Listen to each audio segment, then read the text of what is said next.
Meron tayong very special guest. Siyempre, kapag merong mahilig magluto, dapat merong mahilig kumain. So, kasama natin sa food adventure natin today, si Yulin Castro na kilalang personality sa social media. And, siyempre, alam natin mahilig siyang kumain. Ang tanong, kung papasa ba yung niluto ko sa kanyang panlasa? Abangan niya.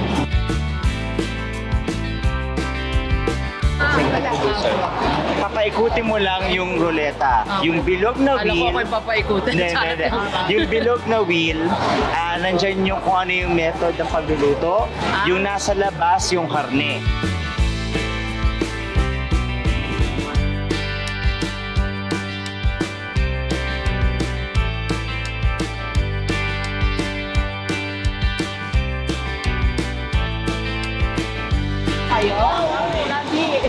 Thank you po. Isa po kayo sa nagpapasahod sa akin.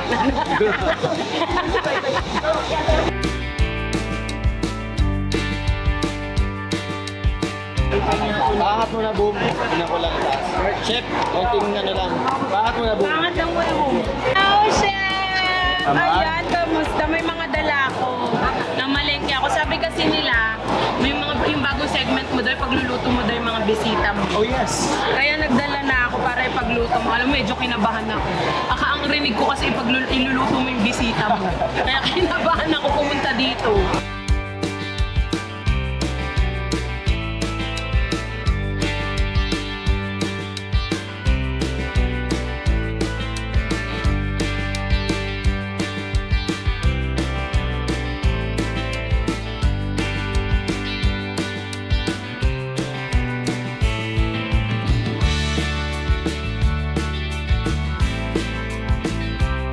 Parchment paper sana. Or wax paper. Pag wala man yun, siguro may wax paper naman dyan mabibili rin. Kaya hindi. Si Jermaine nandun eh. Tagal pa yung brad, babalik. Hindi na kailangan. Kahit sa tray na lang. Yun na lang. Tapos side dish niya, bibigay, isip ko kasi kung lalagyan natin. May bumugulong yung head writer. Ayaw ng ampalaya. Pwede. Slice mo na ang manipis. Hindi. Alam ko na. Alam mo na. Para introduce natin sa kanya yung pinakaayaw niya. Kahit ensalada na lang. Tapos yung favorite din kasi niya na kwan. Na fish. Na parang side dish na corn. The typical buttered vegetables. No? Alright? Thank you, chef.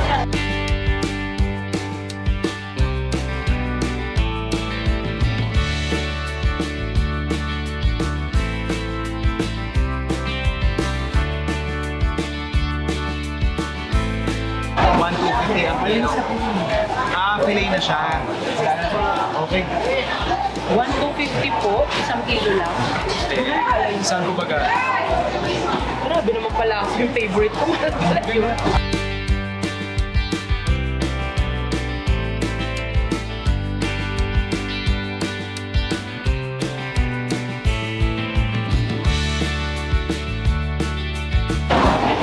Saan po galing yung ampalaya? Pangasinan. Okay. Nakwento kasi ni Yulin kanina, yung ating bisita, hindi daw siya kumakain ng ampalaya. Kapit po at sir. Ikaw ma'am, nakain ka ba ng ampalaya? Ako pag ganito po pagkakaroon. Ito, hindi natin iluluto. Gagawin ko lang ensalada. Kapit sir. Oo. Bababad natin sa suka. Tapos, mahilig din daw siya sa vegetables eh. So, kuha na rin ako ng iba pa atin. Eto.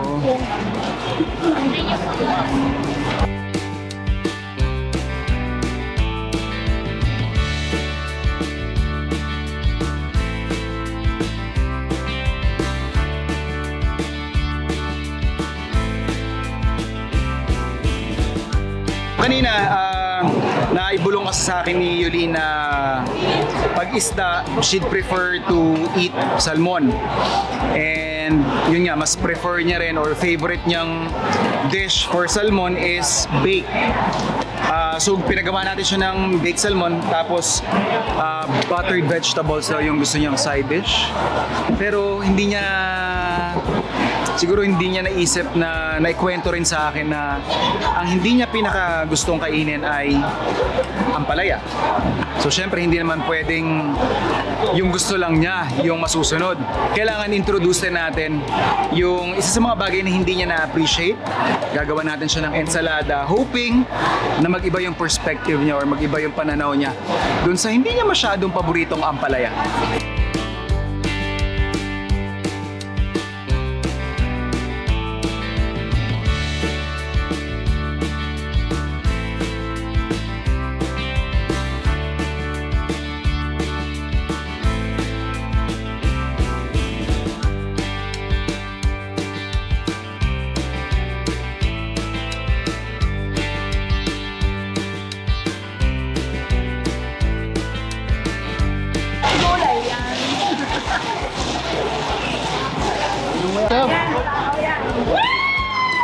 Init.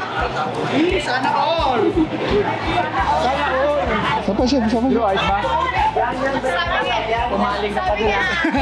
Sabi niya, masarap.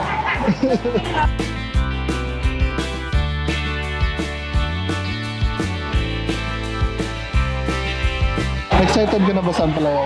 Hindi. Nakita ko nagluto talaga ng ampalaya. Wala talaga tayong takas dito. What if umuwi na lang ako? Controversial tong stand ko or yung take ko sa ampalaya. Kasi aware naman ako na may mga methods on removing yung pinaka-karakter na ampalaya, which is yung bitterness. Hindi lang ako agree doon. Yung iba kasi ginagawa, nilalamas ng asin, binablanch, saka dinidispose. Pero kasi sa akin, yun nga, the reason hindi ako agree doon is because kaya ka nga gumagamit ng ampalaya. So, kung ayaw mo nung pait, ayaw mo nung karakter na yun, gumamit ka na lang ng ibang ingredient. Huwag mo na lang i-mask. Maybe to some, it's too much. That I would understand. Pero yung nagsasabi kasi na tatanggalin nila yung pait, gumamit na lang kayo ng labanos siguro, or okra, or talong, or ibang gulay kung hindi nyo bet yung lasa niya. But we're all about, yun nga, appreciating yung true identity ng kada ingredient.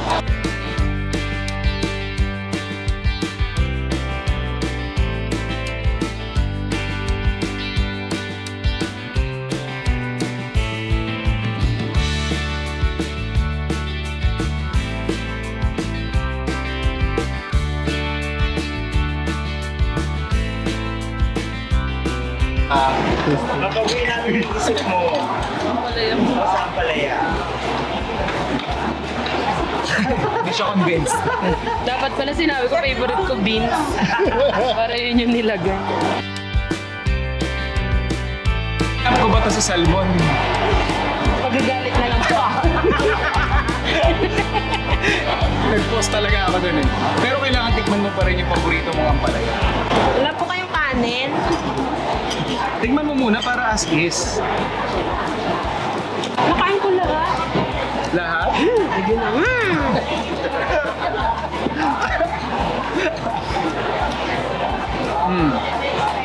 Diba? It's not so bad. It's bad. Ang panglo. Ito, gusto mo sa'yo na lang. Madami pa ako. So wala, hindi kita na-convince? Hindi po. Wala pa pong nakapagpa-convince sa akin yun. So may challenge pa rin ako sa susunod natin pagkikita. Yung, di ba sabi po nila natatanggal yung pakla niya? Pero kasi pag nag-ampalaya ka tapos walang pait, ba't ka pa kumain ng ampalaya? Masabi lang. So yeah, that was a lot of fun. Siyempre, solve. Nakakatakam kasing kumain, lalo na kapag magana rin yung kasabay mong kumain. based on sa reaction tsaka sa feedback ni Yulin, mukhang pumasa naman yung ating salmon tsaka buttered vegetables. Unfortunately, hindi tayo naging successful ngayon sa pag-convince sa kanya na isama ang ampalaya sa kanyang go-to dishes or ingredients or pagkain. Pero sabi ko nga, china-challenge niya ako lalo. So next time na magkikita kami ni Yulin, definitely, antabayanan nyo, sigurado yan, may ampalaya dish ulit yan. Chef, may